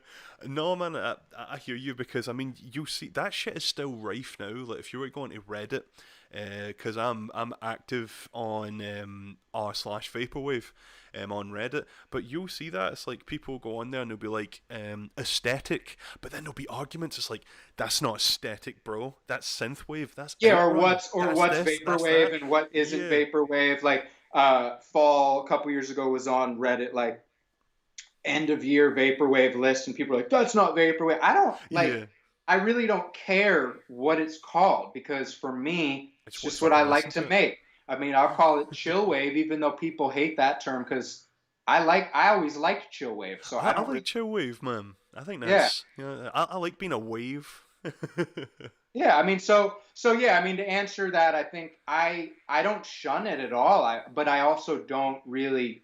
I'm not running with that as like the genre. You know what I mean? But Hmm. I appreciate how it started and the people that started it, and you know. See, I was gonna. Well, at the end of the interview, I was planning on going back and let's just taking some questions from the comments here. But nobody, EXE, did actually make a pretty cool comment there that I wanted to throw your way. But it Yeah. was so what genre would you put your music in, Sean and Ben? Now, personally, I don't know if it's just because of where I started and all that, but I would quite like to just be. I think of myself as an electronic artist. Yeah. Really, Yeah. Yeah. electronic. Like I like that idea because then that means I'm not like bottlenecked into one particular You're style. not Like you're not subgenred by like three. Yeah, I exactly, mean man. that's what I would say too. I mean when I put electronic for when they want a category, that's what I put. So Yeah, no, um, definitely. But as I said, we can go back to some more comments later in the show. Like, but I do think Ben, you might need another little water break and stuff. So we will take another break. yes, sir. For everyone, And then I I'm mean, good we've till got quite a few viewers in the chat. probably 12. So out here it's like 12:25. I probably got Yeah. another 30 minutes. Is that cool? Right, okay, yeah, that's cool, man. Actually, we have a few questions left, so we can get these out of the way. right. But we will take a quick break. Thank you guys so much for tuning into 105 The Suck with your boy Memorex Memories. We've got some more questions with Hotel Pools coming up right after this. But we are going to continue this little break with another one of the amazing collaborations that Hotel Pools has been putting out in the past, I don't know, what is it, 15 minutes, Ben? Did you just do this one while we're on stream? This one is with the super talented Croatia, and it's called Hideaway 105 The Suck. I'm going to get a beer. I'll be right back, fellas. Ben, or Hotel Pools, is in the chat. Give him some love.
Your boy's back.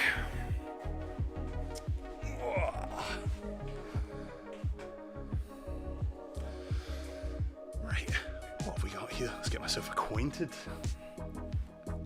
I'll mute my mic so you guys can actually listen to the tunes.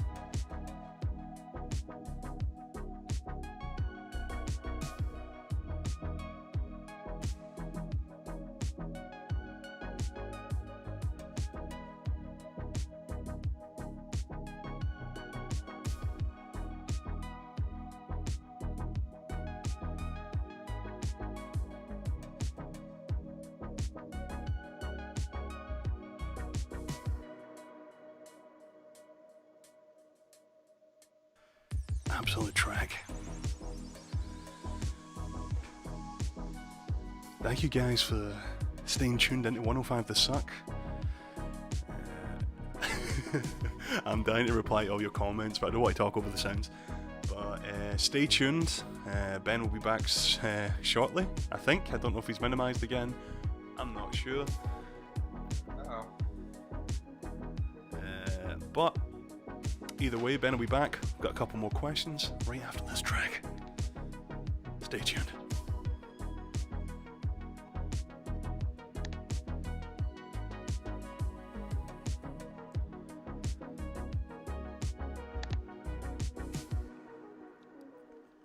Head away. Hotel Pools and Croatia. You're on 105 The Succ with your boy Memorex Memories. Now, I think my man Ben is having a little bit of technical difficulties getting his camera back on, so we may need to give him a call again. But before Do you hear me? I can still hear you, bro. So we can continue like that if you'd prefer. But Can I say something real quick? Yeah. Why are you making me look like this, Sean? Making you look like what? I look like I don't know what I'm doing, and I'm upset at... You're a computer illiterate old man, Ben. You have to accept this. Touche, my friend. Okay, why don't you call me? Why don't you call me right back, and we'll do some more. Right. Okay. I will give you a call back just right after I do my little break. Okay, sounds good, buddy. Right. Cool, man. Hotel Pools there. We'll be giving him a call back right away. In fact, you know what? Fuck it, let's do it. Let's just get him right back in. Let's just do it. Let's keep him on his toes. Oh no, that's a call. I want some of this. Let's just get him right back in here. Yeah.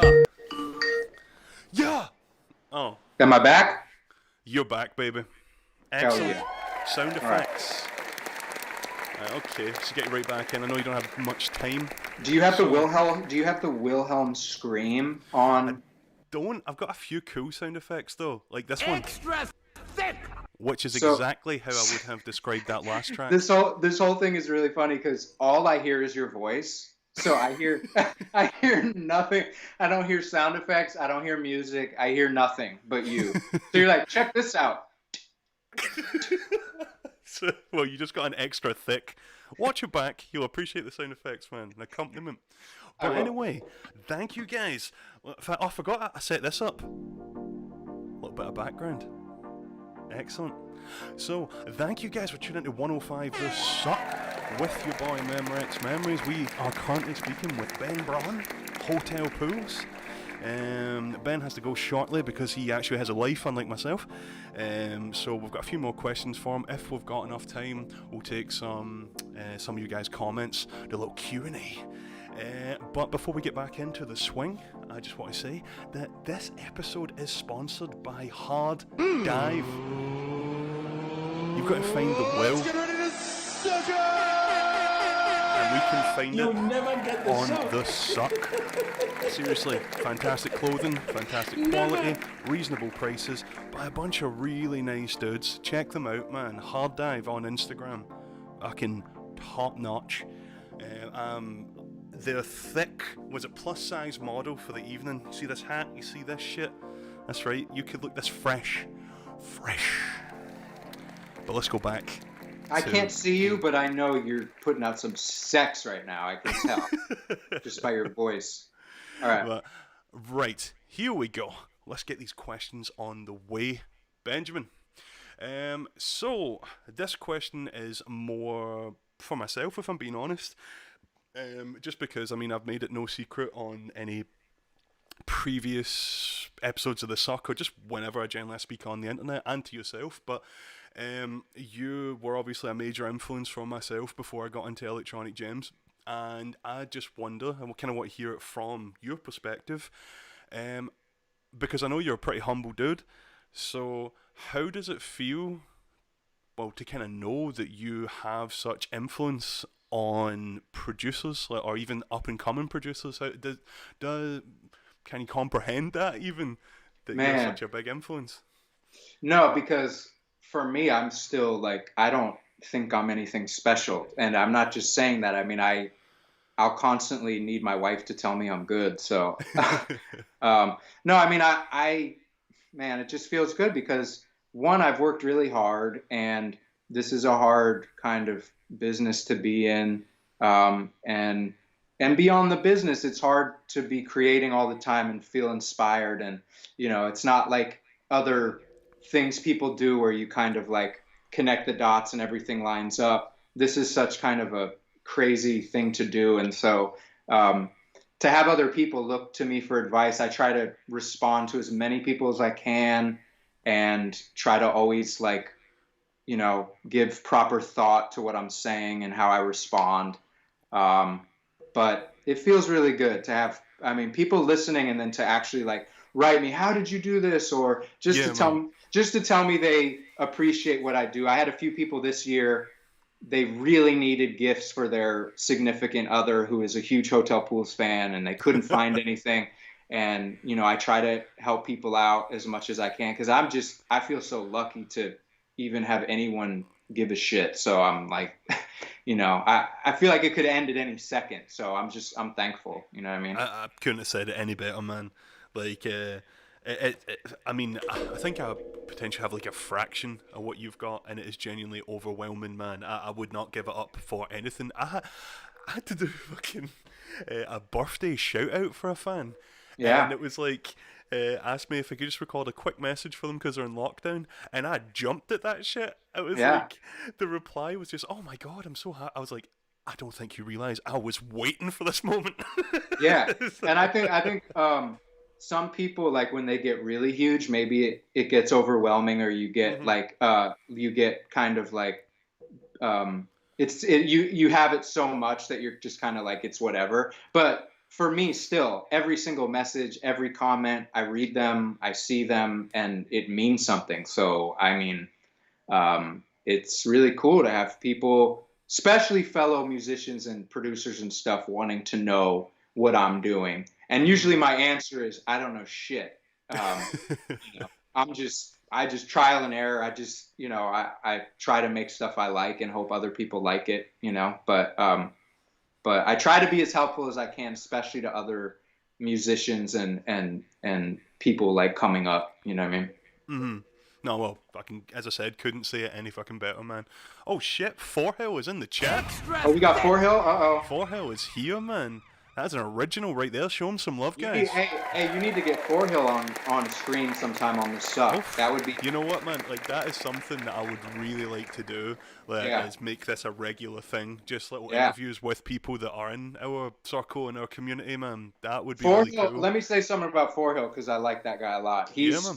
super supportive, and I must say that in terms of music, I feel like when I first heard him to when I hear him now Mm. has made the biggest, I won't say improvement, but biggest leap in terms of like what I'm into. Like, not that I didn't like his early stuff, but I just Yeah. feel like it's really progressed in a way that maybe hits me different, more profoundly. So I appreciate Four Hill a lot and his music. Shit, man. We need sound effects for that. You heard it here first. My man Forhill is owning this shit. Yeah, and Excellent. I'm slacking on a collab with him too. He sent me some serious stems that I have to Oh delve shit. into. There we Yeah. go. That could be another one for they go before 2020 closes, man. Get that shit done. They go. Is that where you're going I'm after done. this? I'm done. 2020. I'm done. Well, I know obviously you've got a bit of a time restraint, so only got a few questions left for you, my man, and then I'll let you get Yeah. on with your day. But this was a pretty cool one once again. One more for myself, but as we've discussed, we get asked quite a lot of questions by fans, viewers. How do you do this? Blah blah blah. So I want to ask you, what advice would you give yourself if you were listening to this interview? If you could tell yourself anything, whether it be production, I do, I don't, if you could think of anything off the top of your head. You mean like if I could tell myself something like when I was younger, or just like if Oh, I no, I could? mean it like, fuck it, yeah. Let's be that wide. Let's be that beautiful and philosophical about it.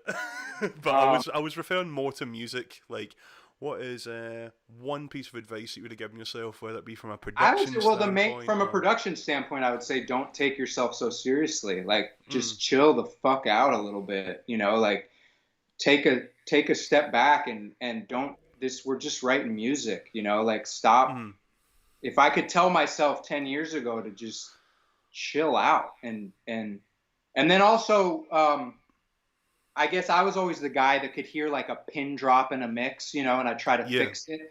And now I'm the guy that leaves that shit. I think we even had a talk about that when we were working on Distance. I started to revert.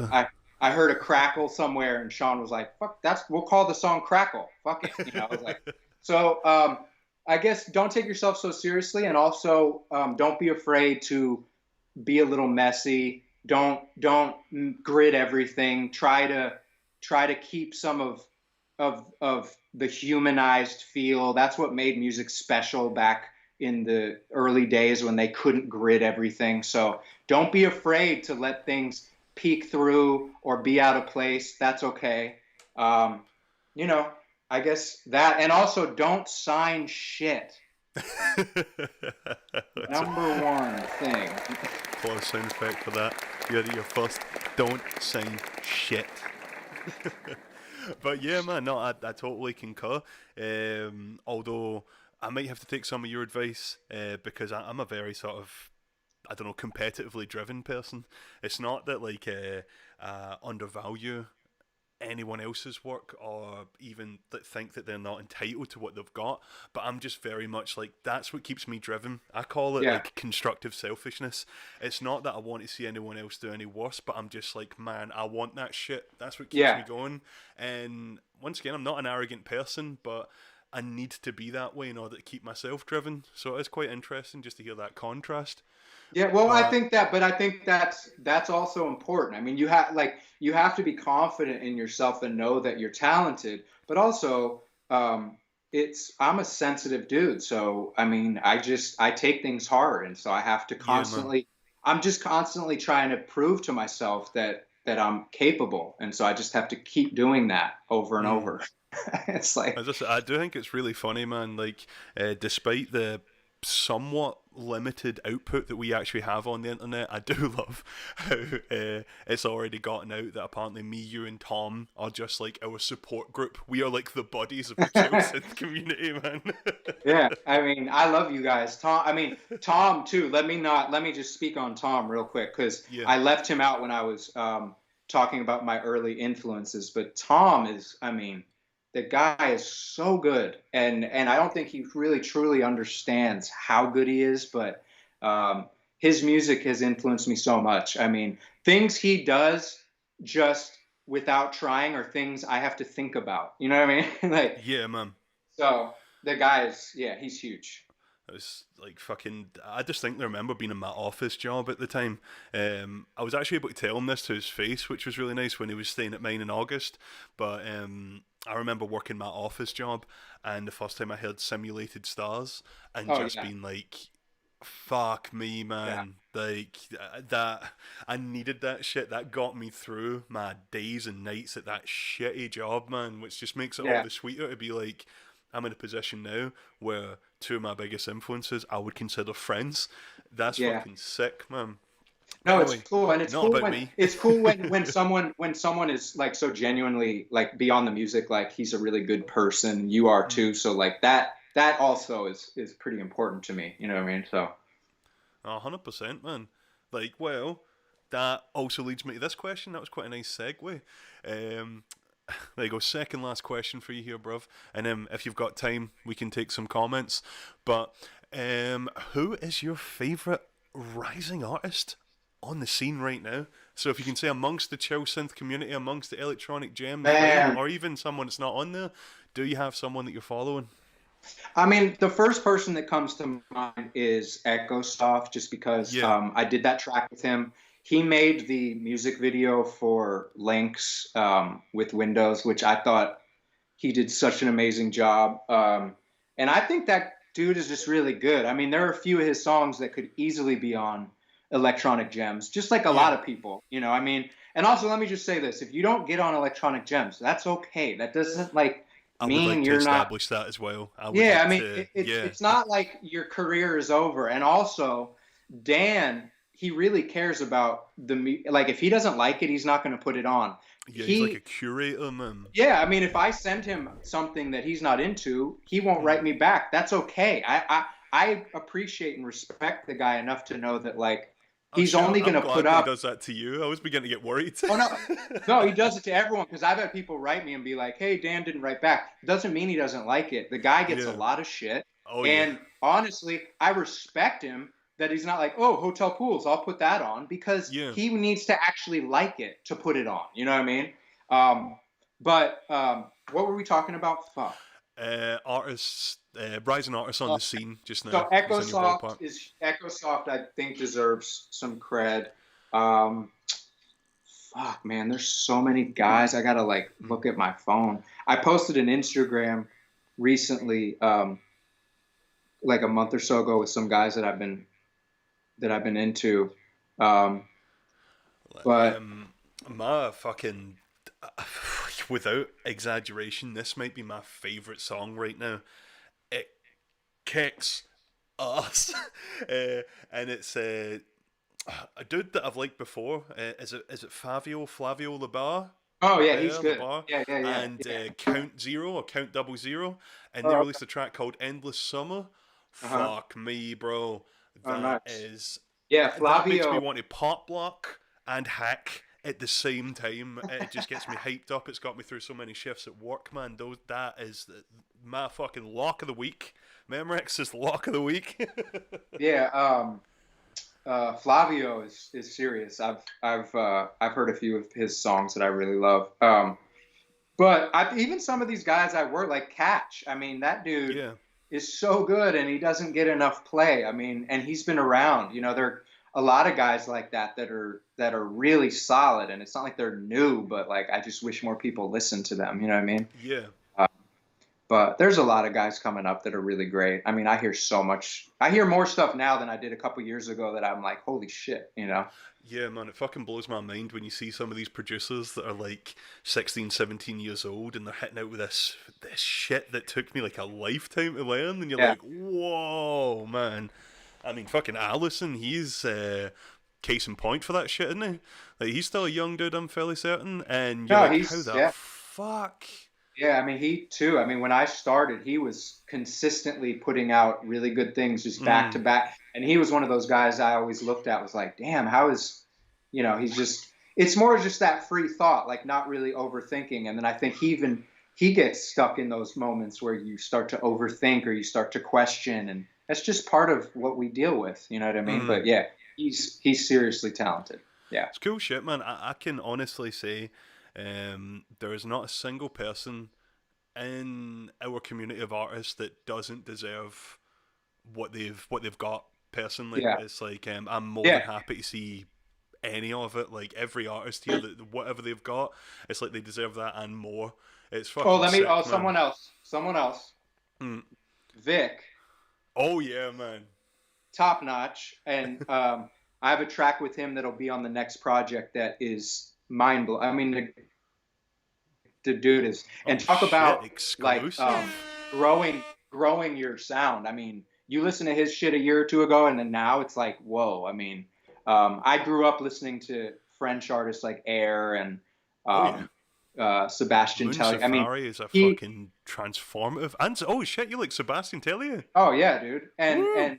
Vic, I'm telling you, give him a little bit of time. He's right there. I think he's really really on it. So Mm. he's another guy that I would shout out. And anyone I've worked with deserves to be listened to, because if I work with them, they're fucking good. I'll tell you that. There you go. You get a meh for that little applause.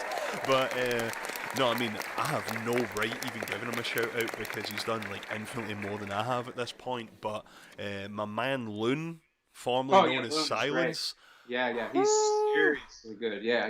it's fucking Yep. frightening, man. Another French guy. Those damn French Exactly, guys. man. That French I'm, sound.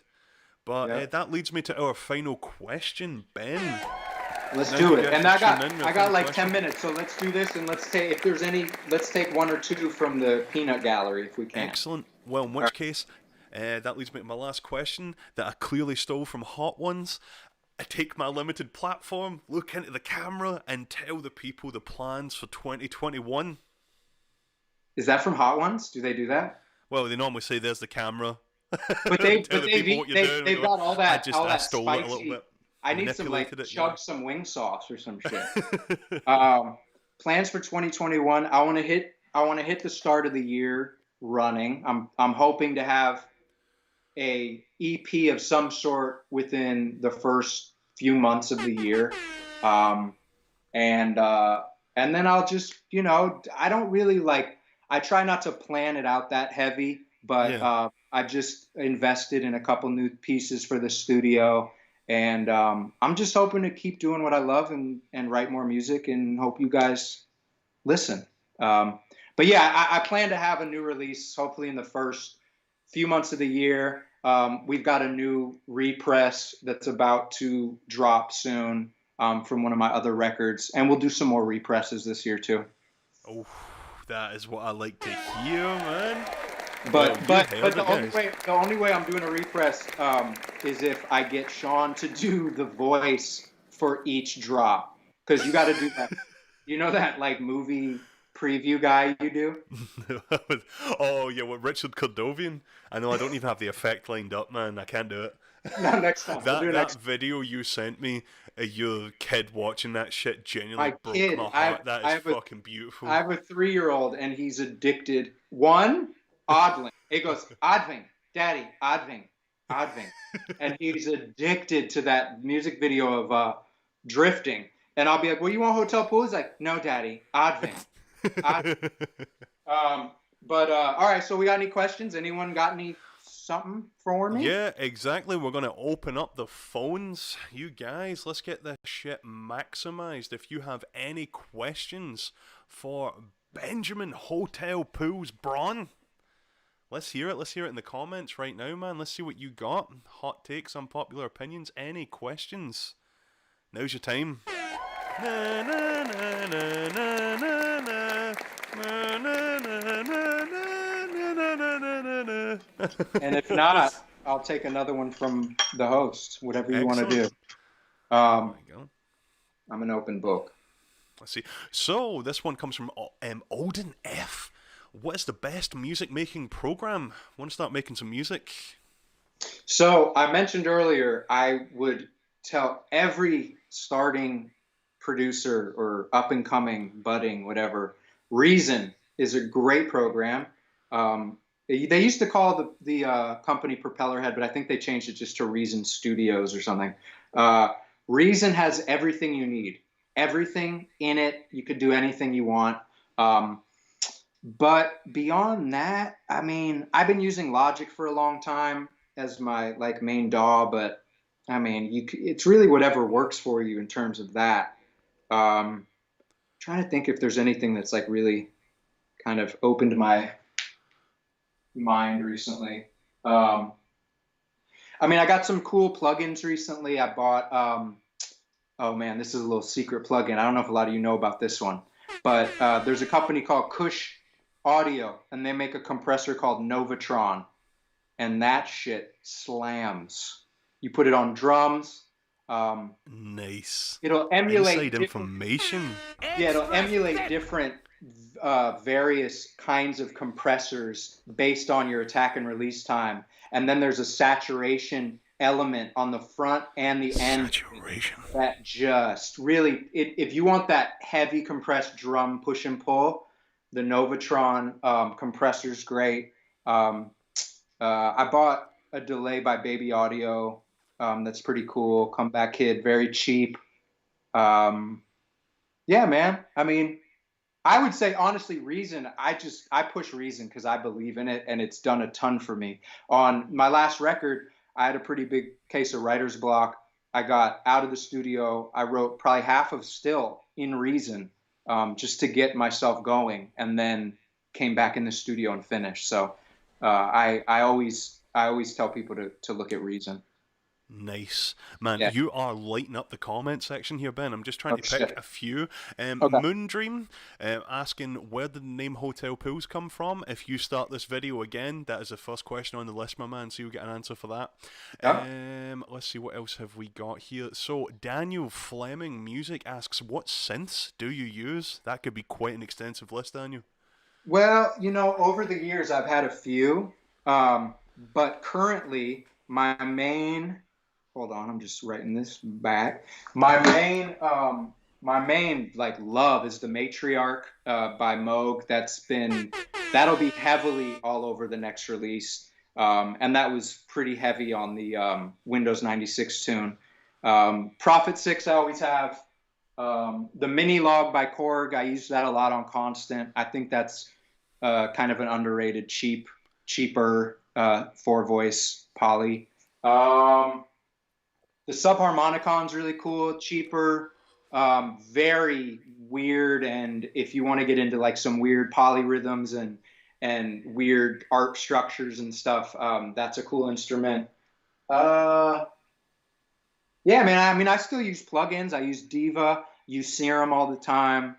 I use some of the Arturia synths. So, lots of stuff. But my thing is like, I don't ever really lean on the instrument. It's really like in you. The instruments might help you and get you some different qualities and stuff, but it's more about the person using it. You know what I mean? Definitely, man. Like, you can get so much out of very little. It's like, if you learn the foundations, then you can treat yourself to like a synth once you've done that. But seriously, you can get, I mean, ask this dude. Like, he just told me the other day that my audio interface is an ancient piece of shit.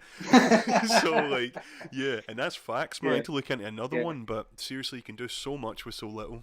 Yeah, it's not so. And just to like say the same thing, it's not the instrument isn't going to make the song for you. Like you know what I mean. So there's really no easy way. You just have to do it.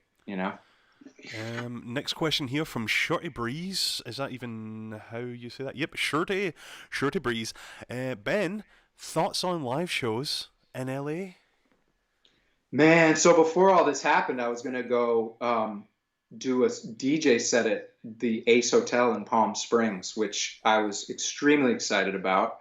And that got canceled. I had done a show with Lucy in Disguise in Portland last year, and I was setting up Ableton and gonna start playing, but then all this happened, so that kind of fell through. But as soon as I'm able, I would love to play again. Yes. Might look into doing some live streams in the interim, and I don't know how long everything's going to take to. Yeah, man. But yeah, I mean, and LA. It's a dream, man. LA. I haven't been to LA in like a year or two, but I'd love to come back when I can. Excellent, man. Yeah. Stuart McMullen asks, what was the process of making Distance? I'll answer this one, Ben. Get Memorex Memories to write it, and then he mixes it. K.O., big man. That's a lie. It's a joke. It's a joke. There was a joke there. What? That you wrote it and I mixed it? Did I mix it? I even forget how. So I remember. Man, you totally like remixed those drums, and it was sick, man. Like totally redone the kick and tightened everything up. Yeah, I remember you had sent me a cool structure, and then I added a bunch of bells and whistles. Oh, man, as soon as I changed out the drum into like parallel compression, so I started trying to beef the drums up. But no, I had someone write me. It was like, "Hey, love that new tune. Your production with Memorex's mixing," and I was like, "I mixed that shit." Yeah. I think I got that as well when we done Amber Vision. It was the other way around as well. It was the other way around. Yeah, I mean, I think a lot of people think that you just put like a low pass on and that's the sound. But honestly, it's the sound I'm getting. It's not like it's some scientific equation, but I've taken some time to really make it sound the way I want it to sound. Man, so it's a fucking learn this shit as you go on. Yeah, so it's not anything crazy, but it's also something that as you kind of do this and you figure out what you like and what you don't like, you start to form your sound. But Distance was funny too, because you sent me that shit and it wasn't lined to a click. It was like a millisecond off, and I spent like a whole day trying to find the beat, and then I realized that it wasn't to a fucking click. I would like to say to anyone tuning in that has some starry-eyed visions of collaborating with me, I want you to listen to everything that man just said. I'm a nightmare to work with. My stems will ruin you're good. you. No, I remember when we started working on Amber Vision and I got all those tracks, I was like, holy shit, this dude is like either nuts or a virtuoso, one of the two. And it was neither, unfortunately. It was neither. Yeah, Distance was fun. You, brother. But shit, I lost they've got a lot of comments coming in here. You got anything else? I could take probably one or two before I Yeah, go. that's cool, man. So, are you guys planning on touring in the late part of 2021? I can actually answer that one. um, I can't say too much because it may. I'm contractually obligated not to say anything, but let's just say. I would be lying if I said I won't be coming to America at the end of 2021. Leave that there. Well, I'd be lying if I said I wasn't going to be. Wait, where the fuck are you again? Scotland? Yep. I'd be lying if I said I was going to be in Scotland when you're in America.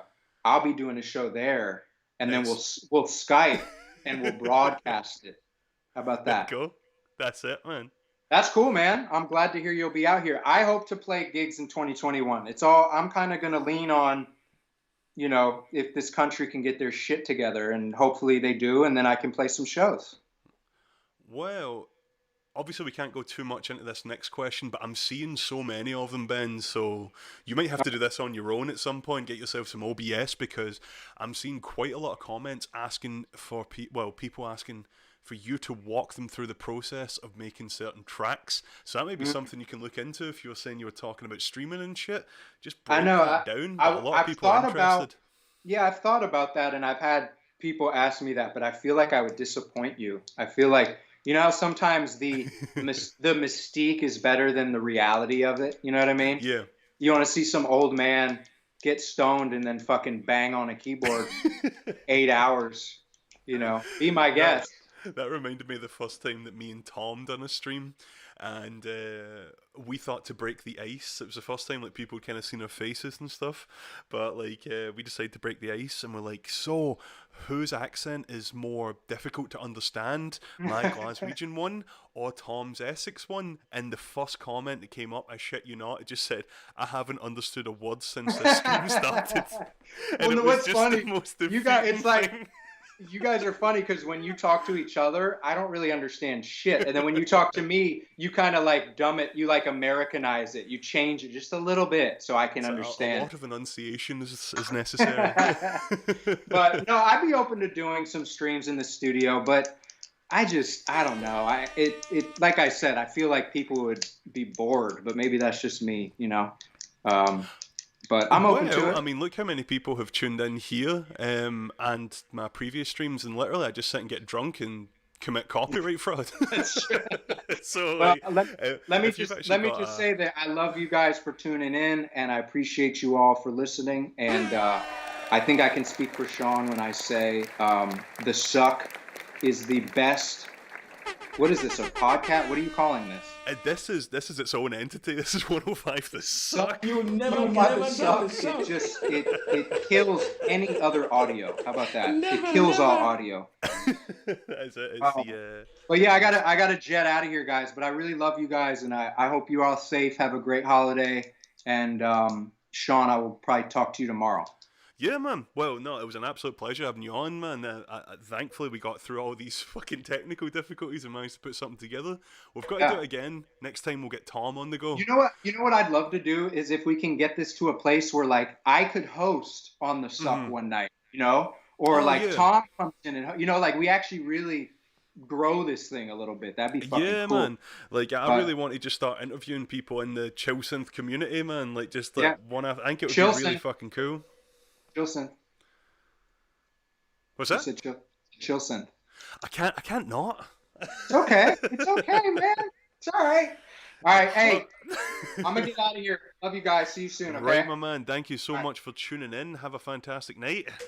All right, ladies and gentlemen, that was the one, the only Ben Braun on 105 The Succ.